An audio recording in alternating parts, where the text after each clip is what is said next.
요한복음 1장 11절에서 13절 말씀입니다. 자기 땅에 오매 자기 백성이 영접하지 아니하였으나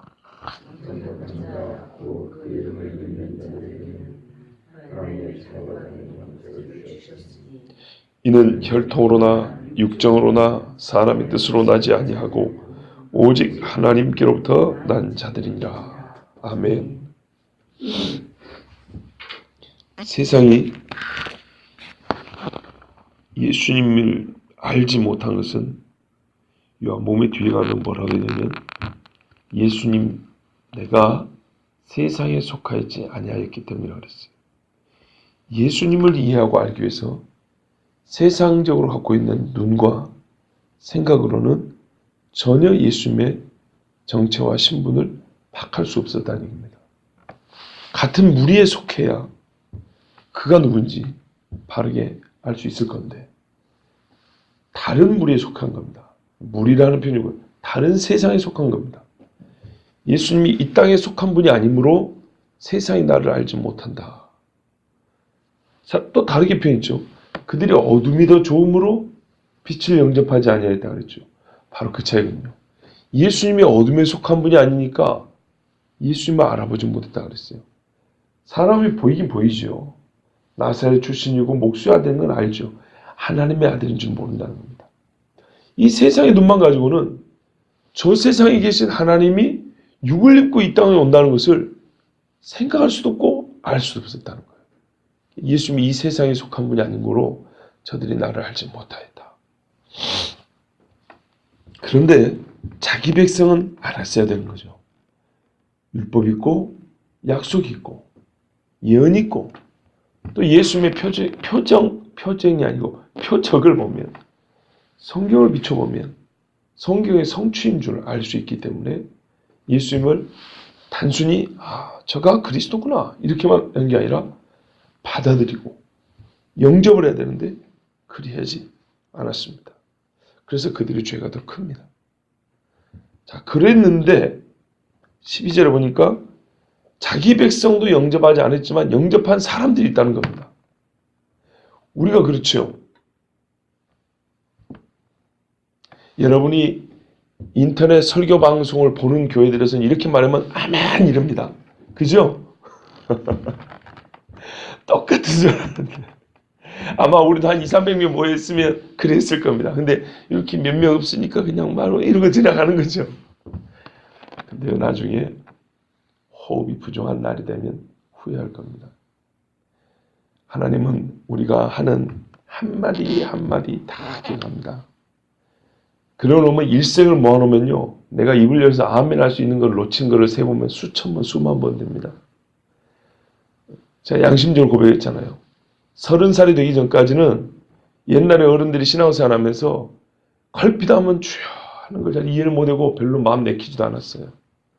그런데 희한하게 30살이 넘으니까 나도 모르게 주여가 나오더라고요. 입버릇이 아니고 속에서 정말 주님, 요약이죠. 아시지요. 주님, 나 좀 도와주십시오. 주님, 제가 정말 주님을 위하고 주님을 사랑합니다. 이 뒤에 말이 안 따라 나온 것인데 앞에 말로 그냥 딱 정리됩니다. 우리가 보통 주여, 주여 이렇게 하는 게 아니잖아요. 주여 그런다고요. 이 뒤에가 그냥 생략이 됐어도 안다고요. 또는 아버지 이러면 뒤에 말 안 해도 안다고요. 그죠? 그게 자동으로 나오더라고요. 그러면서 깨달았죠. 내가 늙었구나가 아니고 내가 주님을 향한 이 마음이 나도 모르게 더 커지고 깊어지는 것보다 스스로 느껴지더라고요. 이거 제가 말로 해서 마음에 느껴지는 바가 주님 앞에다 가까워지는 게 느껴지더라고요. 주여. 그런데 찬바람을 쓰면서도 그때 기숙사 생활을 했으니까 운동장을 걸어가면서도 주여 이렇게 나오더라고요. 자, 좋습니다. 자기 백성은 영접하지 않았지만 영접하는 사람들이 있었어요. 그들이 누군가 했더니 그 영접하는 사람을 뭐라고 부른가 했더만 곧 그 이름을 믿는 자다 그랬어요. 자, 성경이 최초로 구원받은 사람, 아니, 요한복음이 처음으로 구원받은 사람을 특징을 가르쳐 주는 겁니다. 구원받은 사람이란 예수님을 영접한 사람이고 그 이름을 믿는 사람이라고 말합니다. 진짜로 그리스도인이 된다는 것은 첫 번째로 그리스도의 이름 예수를 믿는 것입니다. 이름을 믿는다는 것은 어떤 사람과 어떤 사람이 있다, 그 사람의 이름이 뭐다, 이 정도를 말하는 게 아니죠. 내가 누구를 불러요? 예수님을 불러요.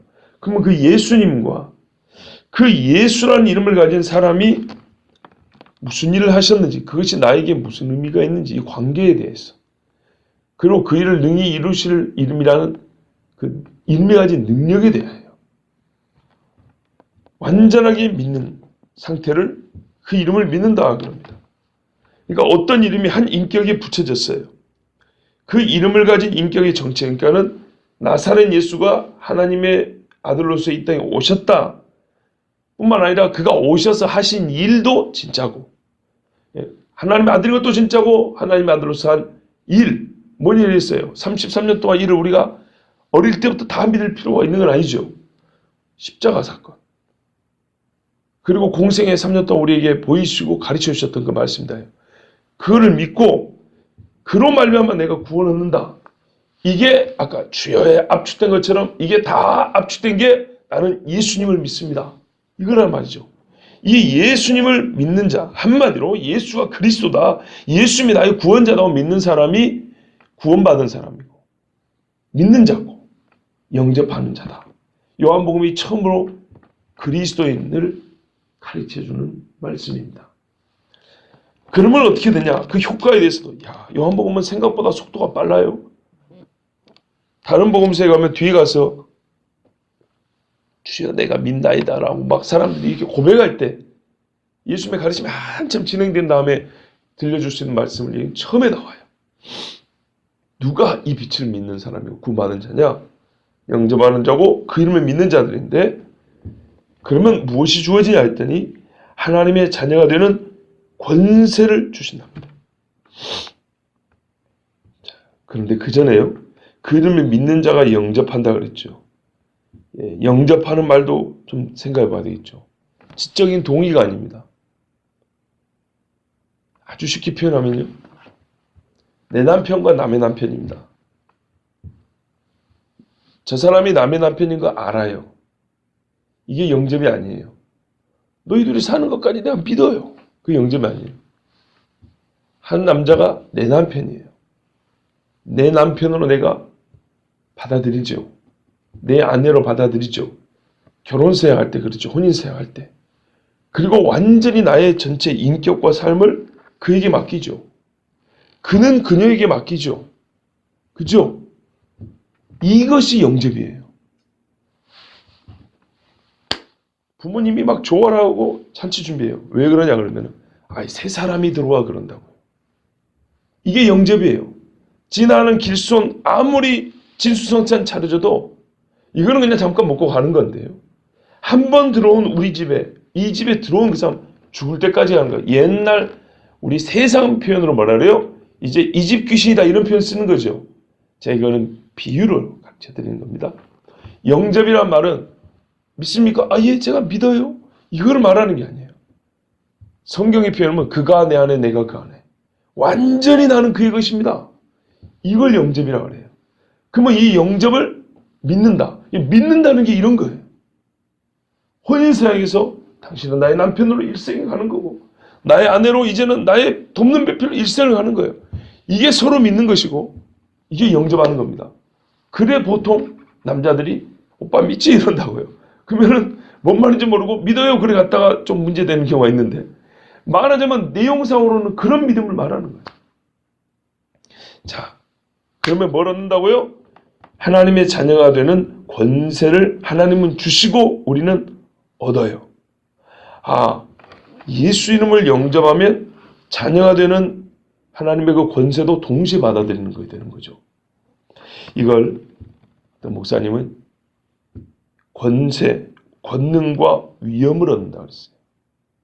위엄, 하나님의 자녀라는 위엄이 생긴다 그랬어요. 억지로 폼을 잡아서 아니라 그런 경우 있죠. 밖에 나가면 예수 믿는 사람이세요? 그런다고요. 그죠? 남자분들은 혹시 장로님이세요? 그런다고요. 교회 직분을 좀 이제 모르는 사람은 말만 아는 사람은 권사님이신가? 이런다고요. 이게 나도 모르게 나오는 하나님의 자녀된 위험이라고요. 꼭 직책을 말하지 않더라도 꼭 저 사람 예수 믿어서 교회 다니는 사람 같아. 그러면서 궁시렁궁시렁 된다면 그 자체가 느껴진다는 것이 하나님의 자녀의 권능이란 말이죠. 왜 그들이 벌써 부담을 느끼기 시작했어요. 예수님이 계심으로 말미암아 사람들이 괴로워지기 시작했어요. 그런 겁니다. 자, 예수 그리스도를 믿는 자는 하나님의 자녀되는 권세와 권능을 받습니다.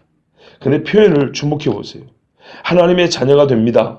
하나님의 자녀되는 선물을 받습니다. 우리는 이렇게 표현을 합니다. 그죠? 근데 성경은 다르게 표현합니다. 우리는 선물이 아니라서가 아니라 성경은 다르게 표현한다는 것을 주목해야 된다는 겁니다. 권능을 받는다고 그랬습니다. 하나님의 자녀는요, 능력으로 주어집니다. 싸워서 쟁취하는 것이지 그냥 평온한 상태에서 거저주는 것이 아닙니다.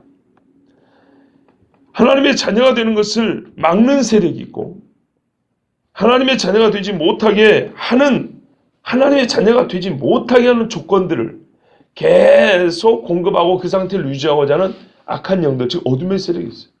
이 조건들을 제거한 다음에 자녀가 되는 겁니다. 즉 예수 믿기가 얼마나 어렵다는 거죠. 예수를 믿는다는 것은 결국에는 이 깊고도 어려운 영적인 싸움을 이겼다는 뜻입니다. 물론 불신자인 내가 뭐 용쓰고 힘써 싸웠다는 게 아니라 하나님께서 그의 권능으로 싸워 이겨주신 결과란 얘기입니다.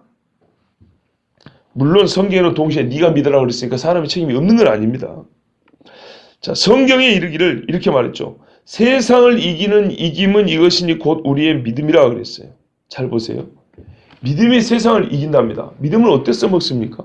세상을 이기는 이김은 이것이니 우리의 믿음이라. 이 말을 우리가 보통 언제 써먹냐면 뭐 삶의 여러 환경이 어려운 걸 뭐 이겼다든지 이런 경우에 써먹는데요.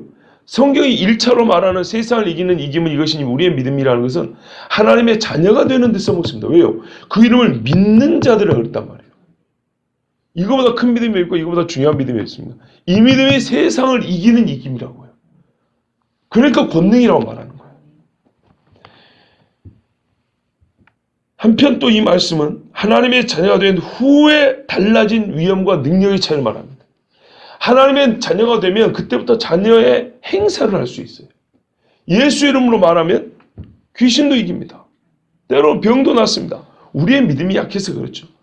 때로는 하나님께서 믿음이 있지만 더 큰 것을 주기 위해서 기도를 안 들어줄 때도 있습니다. 또는 믿음이 없어서도 아니고 하나님이 더 큰 걸 주고자 하는 게 아니라 꼭 이걸 주고 싶은데 시기가 적절치 않기 때문에 시간을 하나님이 뒤로 연기하는 수가 있습니다. 그런 사례는 성경의 부지기수입니다. 우리가 흔히 생각하고 쉽게 생각할 수 있는 다윗만 하더라도 하나님이 다윗에게 약속한 것이 한두 가지가 아닙니다. 그런데 그 약속이 성취되는 시점은 아주 우리 사람의 삶은 속 터질 정도로 느립니다. 그런데 그게 느린 게 아니라 하나님의 시간관념에서는 최상의 타이밍입니다. 자, 보십시오. 하나님의 자녀가 되기 전에는 우리는 어둠이라고 합니다. 사망의 종로로 됐다고요. 사망이 위에서 끌고 다닌다고 이렇게. 이게 예수 믿기 전 상태입니다. 이기질 못해요. 그런데 예수님을 믿으면 자녀가 되는 것은 어떻게 해요? 사망을 쫓아냅니다. 그리고 성경에 보면 은혜와 의의 종이 된다고 그랬습니다. 그렇죠. 이렇게 살아갈 수 있는 힘이 어디서 나냐? 예수님을 믿으면서부터 시작됩니다. 어딜 가나 하나님의 자녀로서 당당히, 요거는 우리가 세상에서 말하는 걸 그대로 써먹을 가능성이 있기 때문에 조심스럽습니다. 무슨 말이냐면 너 아빠 아들이야, 당당히 어깨 펴고 다녀, 이 정도로 생각할까 봐. 또는 야 너희 집에 뭐가 없어, 엄마가 없냐 아빠가 없냐 돈이 없냐, 당당히 다녀, 이렇게 생각할까 봐. 이것도 물론 가능하겠지만 이 정도는 비교 안 될 정도로 큰 겁니다. 하나님의 자녀가 되는 권세는. 그래서 우리가 틀린 건 아니지만 말을 가볍게 버리면요, 우리가 갖고 있는 이 권능, 하나님이 주신 위엄도 좀 천해질 위험이 있어요.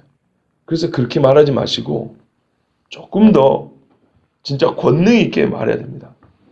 성경에 보면 지금까지 너희가 내 이름을 구하지 아니하였으나 지금부터 내 이름을 구하라 그랬다.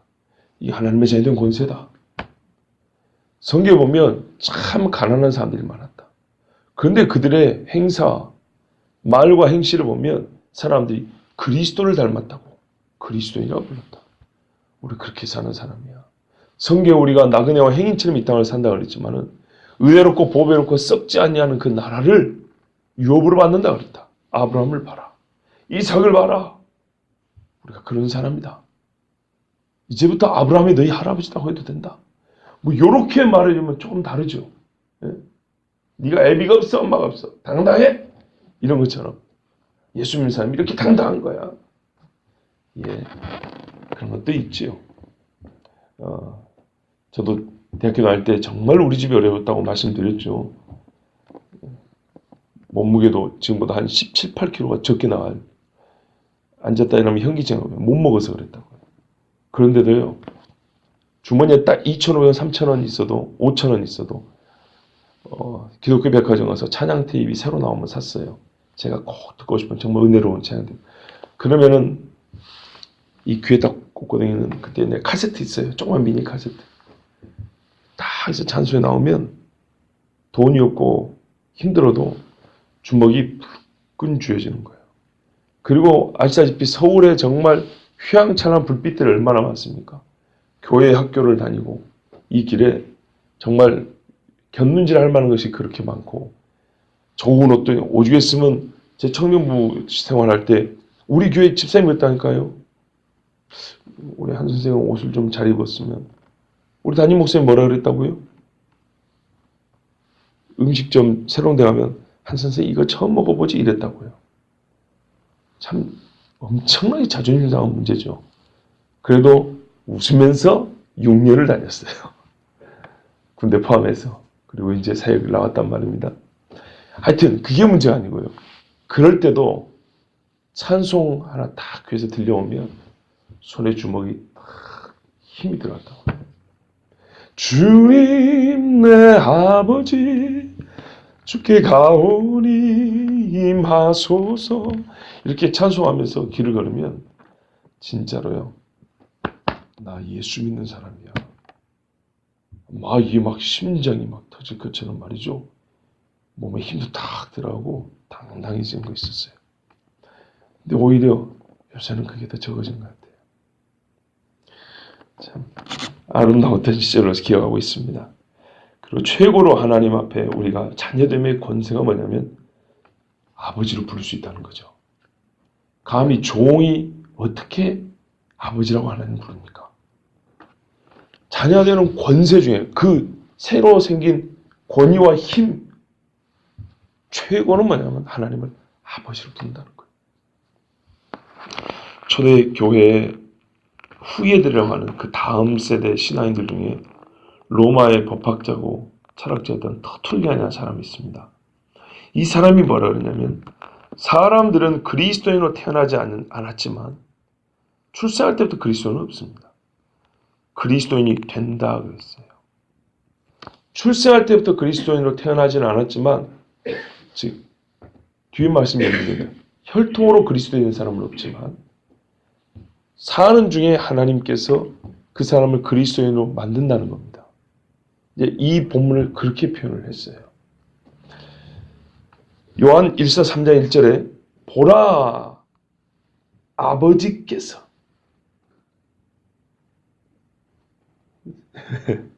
아버지께서 어떠한 사랑을 우리에게 베푸사 하나님의 자녀라 일컬음을 받게 하셨는가 우리가 그러하도다. 여기에 보면 아버지가 그랬다 그러죠. 이렇게 하지 않았어요? 하나님이 우리를 구원하셔서 그분은 아버지가 되시고 우리는 아들이 되게 하셨도다 이러지 않고 처음부터 보라 아버지께서 어떠한 사랑으로 우리에게 베푸셨는가.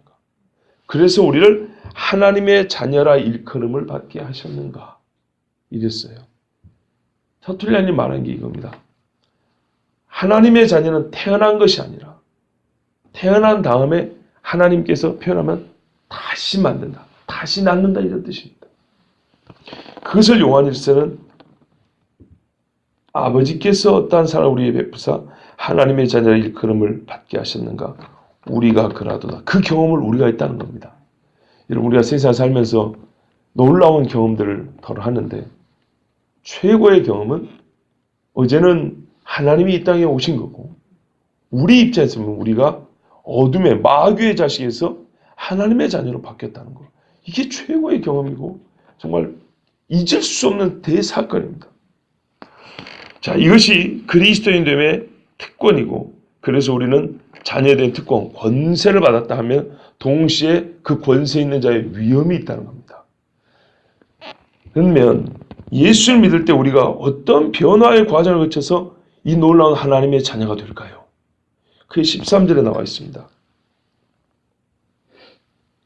성경은 죄인이 하나님의 자녀로 바뀌는 이 과정을 한마디로 거듭남이라고 합니다. 한자 표현으로 중생이라고 그러죠. 하나님의 자녀로 다시 태어나는 겁니다. 그런데 이게 혈통에 의해서도 되는 게 아니고 육정, 육신의 뜻이라고도 번역을 합니다. 거기서 시작된 일도 아니고 사람의 뜻으로 나지도 않는다 그랬습니다. 다만 어떻게 나냐 했더니 하나님으로부터 난다 그랬습니다. 요한복음 3장에 가면 같은 내용을 이렇게 표현합니다. 물과 성령으로 거듭나야 한다 이렇게 말합니다. 이 일은 즉 우리가 하나님의 자녀가 되는 일은 오직 하나님께로부터 나는 일이므로 하나님의 자녀는 하나님에서 태어난다나 그 말입니다. 그게 물과 성령으로 거듭난다. 거듭 태어난다는 얘기죠. 베드로 사도가 베드로전서 1장 23절에 이렇게 말했습니다. 너희가 거듭난 것은 요즘 똑같은 이야기입니다. 썩어질 씨로 된 것이 아니요 썩지 아니할 씨로 된 것이니 살아있고 항상 있는 하나님의 말씀으로 되었느니라. 그러면 오늘 13절 비교하면 혈통은 썩어지는 것이고 육정도 썩는 것이고 사람의 뜻도 썩어 없어지는 겁니다. 이런 것으로 난 것이 아니라는 겁니다.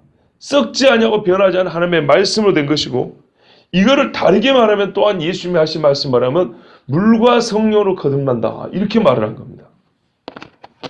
자, 우리의 중생, 진짜 중생은 얼마나 중요합니까? 중생에 관한 말씀이 그 중요성을 생각할 때 잠깐 다시 한번 생각하는 것이 필요합니다. 보십시오. 하나님의 자녀는 혈통으로 나지 않는다 그랬습니다. 이게 쉽게 말하면 무슨 말이냐면 유전되는 게 아니라는 얘기입니다. 제 한씨니까요. 한씨지만 자손이기 때문에 자동적으로 구원하는 게 아니라 이 말입니다. 원래 옛날에는 그런 생각이 있어요. 믿는 집 자식이니까 인자녀도 당연히 구원받겠지. 그거는 잘못입니다. 그럼 거꾸로 생각해 볼까요? 안 믿는 집 자녀면 이 집은 절대 구원을 못 받습니까? 그거 아니죠. 로마서가 말합니까? 아브라함의 자손이라고 너희가 다 구원받는다고 생각하냐? 예수님 말합니까? 너희가 혈통으로 아브라함의 자손인데 하나님이 계산하는 진짜 아브라함의 자손에는 너희가 들지 못했다는 거 아니야? 삭개오 회개하니까 그때서야 이 사람도 아브라함의 자손이라고 그랬단 말이죠. 그 말입니다. 족보로 구원받는 게 아니에요. 어느 문중 사람이라고 구원받는 게 아니에요. 혈통으로 나지 않습니다. 구원은 유전되지 않습니다. 반드시 각 사람이 비치는 빛이라 했으니 각 사람이 예수님을 영접해야 됩니다. 육정으로 나지 않습니다. 육신의 뜻입니다. 육에서 나오는 겁니다. 로마서 8장 7절 8절에 육신의 생각은 육신의 일을 난다 그랬습니다. 영의 생각은 영의 일을 만들어낸다 그랬습니다. 그러면서 말하면 육신의 생각은 육의 일이라는 게 뭐냐? 하나님과 원수되는 일이라고 그랬습니다. 왜 그러냐? 육신에서 나오는 것은 하나님의 법에 굴복하지 못하고 굴복할 수도 없대요. 굴복하지도 아니하고 굴복할 의사가 없어요. 하나님의 법에. 또 하나님의 법에 굴복할 의사가 없는 것뿐만 아니라 할 수도 없어요. 이게 육신에서 나오는 생각이라고 그랬어요. 그러니 어떻게 하나님의 자녀가 될 수 있겠습니까? 하나님의 뜻이 그건데 그 뜻을 어떻게 쫓아갈 수 있겠습니까?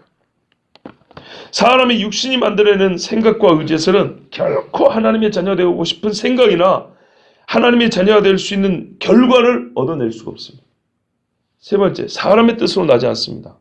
육신의 뜻과 거의 비슷한 말인데요. 육정과 거의 비슷한 말인데 조금 더 구체적입니다.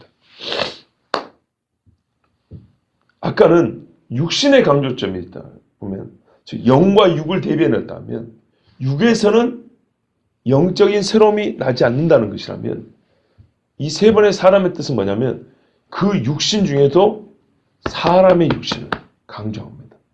우리는 어떤 육신을 갖고 있습니까? 범죄한 육신을 갖고 있다는 거예요. 범죄한. 거기다가 육신 자체가 영의 일을 쫓기도 어려운데 거기다가 우리가 어떤 육신을 갖고 있냐? 범죄한 육을 갖고 산다는 거죠. 그러니까 율법을 줘도 육신의 기회를 따라 율법 갖고도 더 죄를 짓는 이런 사람이 어떻게 여기서 뜻을 세워서 내가 하나님의 자녀가 되어야지. 그리고 내가 하나님의 자녀가 되어야지 뜻을 세웠다 하더라도 실제로 그런 일이 벌어질 수 있겠습니까? 절대로 불가능합니다.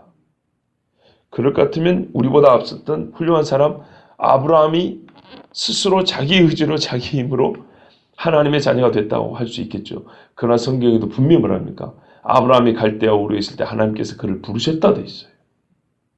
사람의 뜻으로 된 게 아닙니다. 사람은 육만 있는 게 아니라 영을 가지기도 했지만 아까 육신을 가진 것 존재 중에 특별히 부패하고 타락한 육신을 가진 사람이라고 그랬죠. 사람은요 또한 영도 있습니다.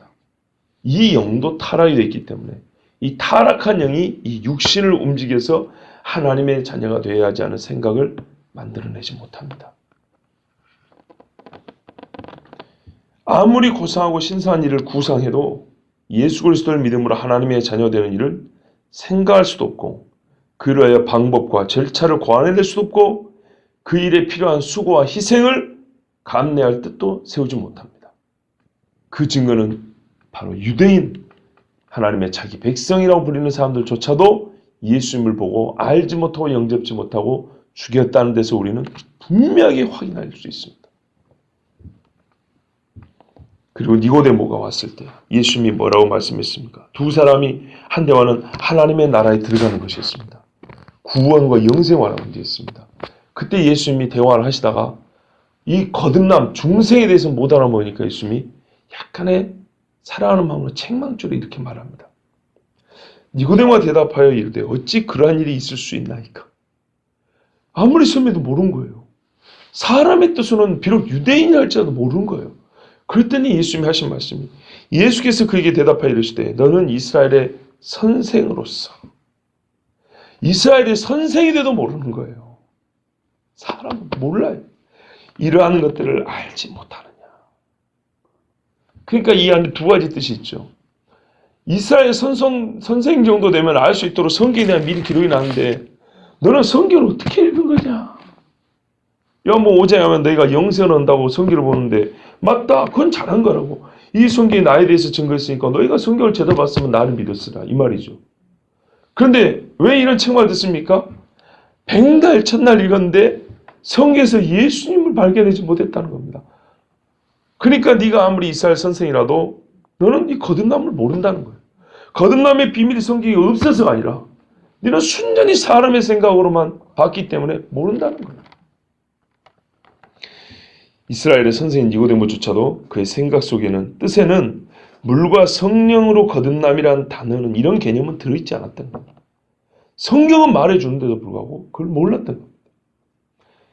그가 생애를 살면서 세운 뜻 중에는 내가 물과 성령으로 거듭나지 이런 거는 꿈에도 생각할 수 없었던 겁니다. 예수님에게 1:1 교습을 받아도 못 깨닫는 것. 그러나 분명히 이 사람은 거듭났습니다. 그래서 예수님의 시신을 가져다 장례를 치르고 미리 준비한 향품을 채워서 예수님을 이렇게 세마포로 쌌지 않습니까? 참으로 훌륭한 그리스도인이 되었습니다. 베드로전서 1장 그 23절 말씀과 같이 거듭남은 하나님께 속해 있고 하나님은 썩지 않고 영원한 말씀으로 우리를 거듭나게 했다 그랬습니다.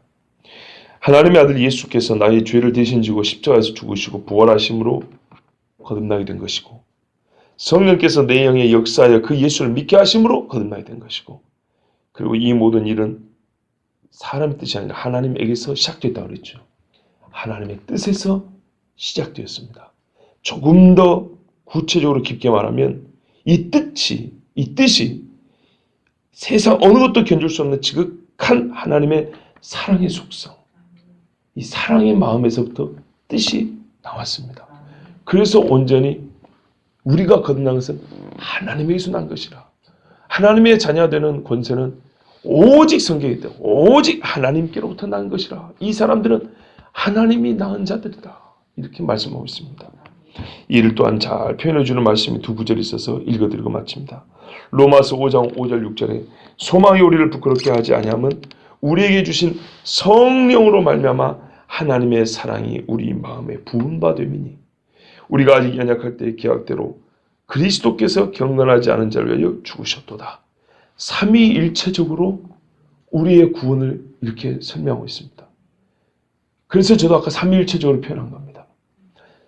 완전히 삼위일체 하나님이 시작하셨고 그 속성 사랑에서부터 시작하셨고 역사 중에 행하는 일과 우리 영의 역사하는 그 능력이 완전히 삼위일체 하나님이 일을 하셔서 우리는 하나님의 자녀가 되는 권세를 얻은 겁니다.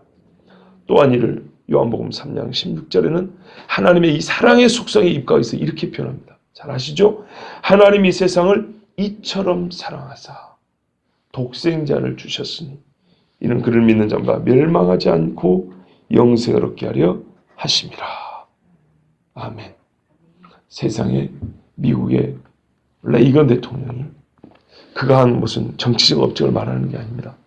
레이건 대통령이 있는데 미국의 어떤 목사님이죠. 존 F 케네디인가, 존 F 케네디가 아니라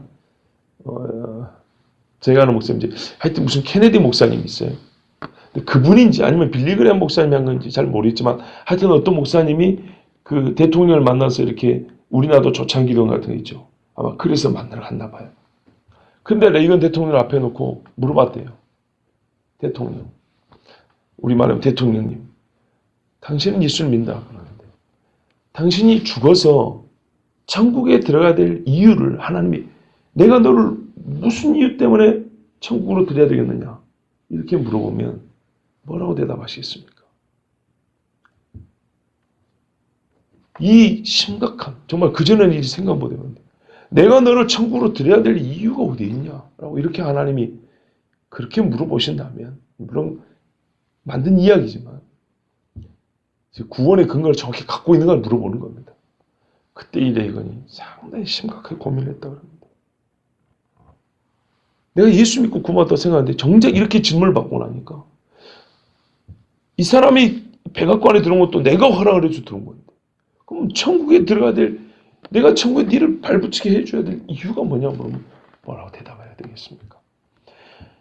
정말 심각하게 고민을 하고 아마 무릎 사이에 머리를 집어넣을 정도로 고민하더니 조심스럽게 말을 하더래요.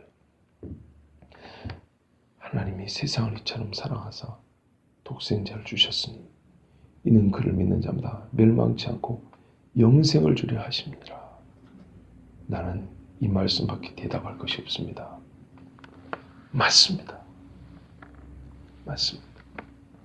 그 이름을 믿는 자가 영생을 얻고 구원을 받는 사람입니다. 천국에 들어갑니다. 이렇게 말씀을 그 목사님이 대답을 해줬다고 합니다.